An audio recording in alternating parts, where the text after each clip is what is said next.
Y en este encuentro, por supuesto, donde se hace un llamado, como lo hizo el secretario de la Universidad de Carabobo, Pablo Aure, llamó a los exsecretarios, a la fuerza moral, como lo he venido diciendo en los medios, a que nos ayuden a pensar cómo lograr hacerle una propuesta al gobierno de las políticas de admisión. Y por supuesto, a ese llamado vino el profesor Joaquín Alvarado, exsecretario de la Universidad de Carabobo.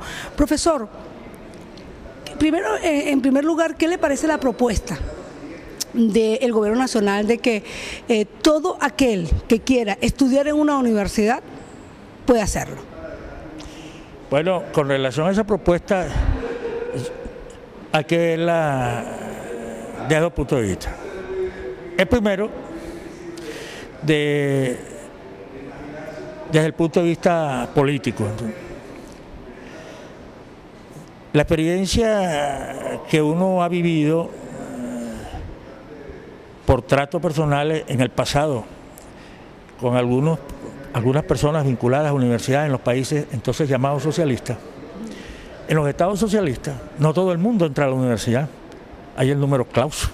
En los estados socialistas, pero como hay un seguimiento desde del estudiante, desde que está en el maternal hasta que pasa a la educación secundaria, entonces el Estado puede señalar a la universidad a quienes puede admitir y a quienes no se pueden admitir. Eso en los estados socialistas. Por ejemplo, en el caso de Hungría era así. Y eso me lo dijo a mí el entonces viceministro de Hungría hace más de 40 años cuando estuvo aquí en Valencia, que lo trajo el profesor Peter Kasa, que Peter Kasa era húngaro de nacimiento.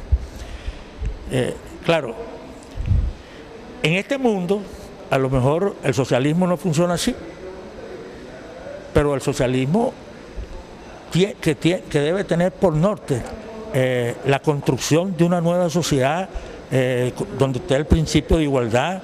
Es decir, el principio de igualdad no significa igualdad. El principio de igualdad también está en la democracia. Exactamente. Lo que pasa es que en la democracia se practica poco. En una sociedad socialista se debiera practicar siempre. Pero en este mundo socialismo 21 estamos viendo que tampoco se está aplicando. Por eso le digo. Los príncipes de la revolución, como lo llaman algunos. Por eso le digo, mira, aquí yo leí unas declaraciones de Raúl Castro, donde decía que en la sociedad socialista, en Cuba, había que aplicar, como toda sociedad socialista, el principio de igualdad, que no era igualito a igualitarismo. De hecho, ellos escogen los que van para la universidad. A igualitarismo. El igualitarismo es otra cosa. Y después agregó algo así como esto, que debiera ser objeto de análisis. Dijo, no es justo, es inimaginable. No se puede imaginar uno, decía Raúl Castro, no se puede imaginar uno que un médico del Tropicana gane menos que el portero un médico en Cuba gane menos que el portero del Tropicana. ¿Qué está diciendo? Ahora. Que el del Tropicana, el portero del Tropicana puede llegar a ser médico. Claro. Pero mientras no sea médico, su salario tiene que ser de acuerdo a sus capacidades. Y el salario del médico tiene que ser de acuerdo a su capacidad. Y aquí se acabaron las prebendas. Porque entramos entonces en desigualdad también. Exactamente. Ahora, ¿qué le propondría usted o qué está proponiendo usted en cuanto a cómo enfrentar a las propuestas del gobierno de que no existan las pruebas internas, dado su experiencia como exsecretario de la universidad? ¿Qué le están proponiendo ustedes o qué le van a proponer al secretario para poder luchar en Caracas? Bueno, mira, yo creo que ahí hay una cosa, el gobierno tiene que entender, por más corazón que uno pueda tener, ¿entiendes? Yo fui militante del Partido Social Cristiano de Copay, como 4 de esos secretarios que están sentados ahí. Y todos tuvimos nuestros problemas internos por la concepción que nosotros tenemos de una sociedad. Para nosotros la sociedad tiene que estar fundada en el respeto a los derechos humanos, en la dignidad, en la justicia, en la solidaridad, en la lealtad. A veces uno puede hacerle daño a un estudiante permitiéndole ingresar sin tener la preparación suficiente como para comprender el mundo donde está en curso. Y por eso vienen las frustraciones y por eso vienen los ausentismos. No es que uno se niegue a que un estudiante no tenga acceso a la educación superior, pero el gobierno tiene primero que establecer un plan que permiten causar a la juventud hacia los diversos aspectos de la educación. Hay aspectos como habilidades y destreza, profesor, que son importantes porque eso te permite que tú puedas continuar. Yo, por ejemplo, no puedo ser abogado como usted, pero usted tampoco puede ser de repente por mi habilidad de ser periodista. Exactamente, exactamente.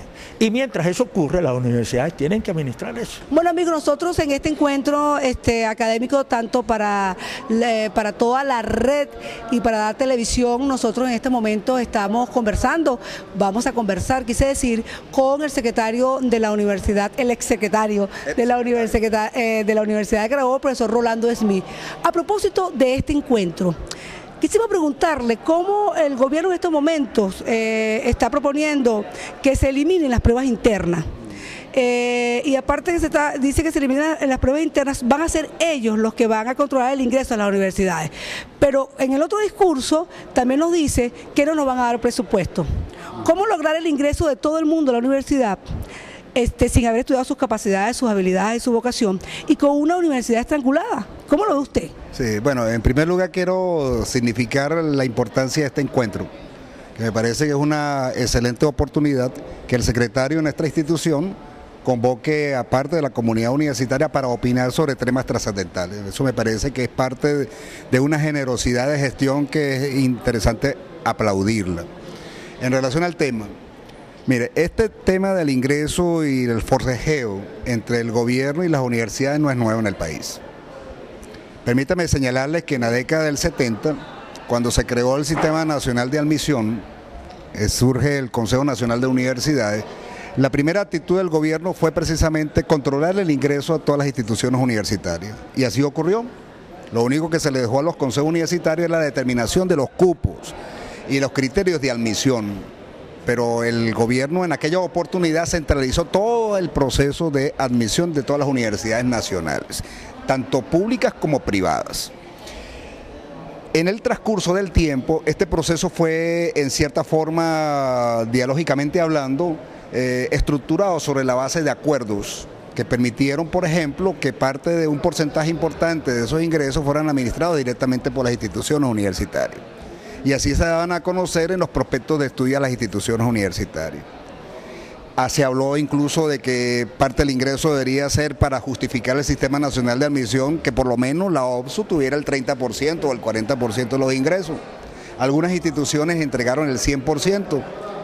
Caso, por ejemplo, de las facultades de Ciencias y Tecnología, donde el ingreso tenía que ser de orden nacional y no restringido a una región. También entonces que todo este proceso ha sido permanente en términos de las instituciones universitarias. Ahora, pero siempre se llegaba a acuerdos, académicos para poder lograr y respetar los espacios. Claro, y es que yo creo que esa es la única vía que existe para que una complejidad tan grande como es la admisión a nivel de las universidades nacionales sobre la base de la equidad, la justicia, la inclusión social tenga sentido para las instituciones universitarias.